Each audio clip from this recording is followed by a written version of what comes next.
এখন দেখেন এইটা তো রাজনীতি রাজনীতি করতে গেলে তো রাজনীতিতে তো অনেক সময় আগে যে আমরাও পড়ছি ঢাকা ইউনিভার্সিটিতে তো কত ধরনের ঘটনা হয়েছে। এখন ঘটনা হয়েছে, ঘটনার পরে ব্যবস্থা নেওয়া হচ্ছে কিনা এটা হলো আমাদের কথা।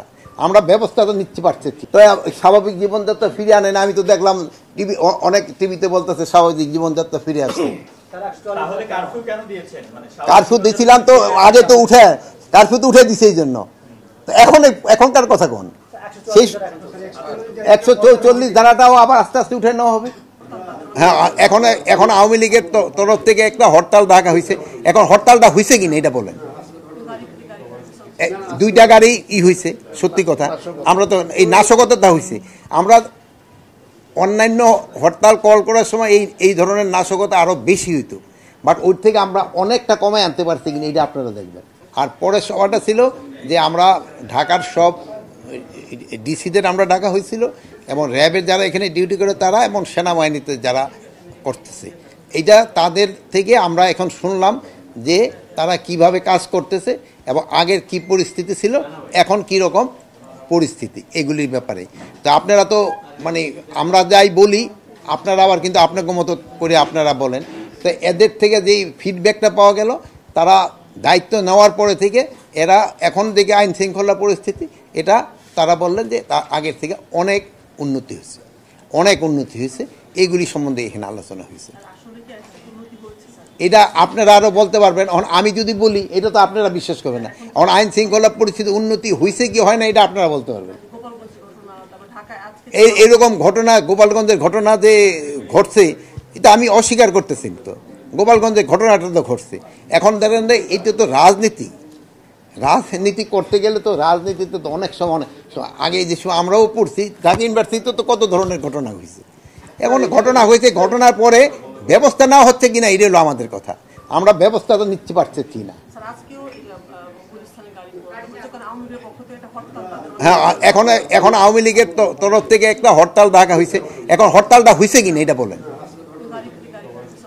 2টা গাড়ি হয়েছে, সত্যি কথা। আমরা তো এই নাশকতাটা হয়েছে। আমরা অন্যান্য হরতাল কল করার সময় এই ধরনের নাশকতা আরো বেশি হইতো, বাট ওর থেকে আমরা অনেকটা কমে আনতে পারছি কিনা এটা আপনারা দেখবেন। মৃত্যুর জন্য পুলিশ মামলা করবে কি না করবে এটা তো একটা কমিটি করা হয়েছে, তারা করবে।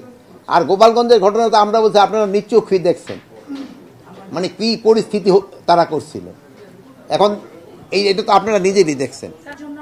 শোনেন, এইটাই তো, যেমন ধরেন আপনি আমার এই প্রশ্নটা করলেন, ডেমোক্রেসিতে এটি হলো সবচেয়ে সৌন্দর্য, যে আপনি আপনার মত প্রকাশ করতে পারতেছেন। হ্যাঁ, আমি আমার মত প্রকাশ করতে পারতেছি।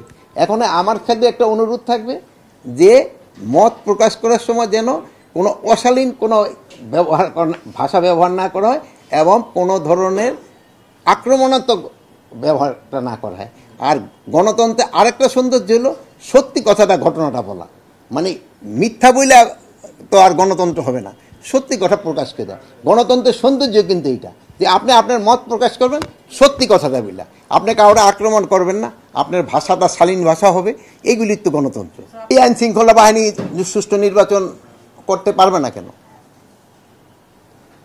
আইন শৃঙ্খলা বাহিনী যে প্রস্তুতি, আরও তো অনেক সময় রয়ে গেছে, আমাদের প্রস্তুতি রয়ে গেছে, আমাদের ট্রেনিং হচ্ছে, আমরা ট্রেনিং প্রোগ্রাম করে দিচ্ছি, আমরা তো প্রস্তুতি নিয়ে নিচ্ছি। আল্লাহ দিলে করতে কোনো অসুবিধা হবে না। আপনি কি গোপালগঞ্জে গেছিলেন? তো স্বাভাবিক জীবনযাত্রা ফিরে আনে না। আমি তো দেখলাম টিভি, অনেক টিভিতে বলতেছে স্বাভাবিক জীবনযাত্রা ফিরে আসছে। কারফিউ দিয়েছিলাম তো আগে, তো কারফিউ তো উঠে দিছে এই জন্য। তো এখনকার কথা কোন সেই 144 ধারাটাও আবার আস্তে আস্তে উঠে নেওয়া হবে। এখন যে শোনেন, অন্যায় করলে সে গ্রেপ্তার হবে।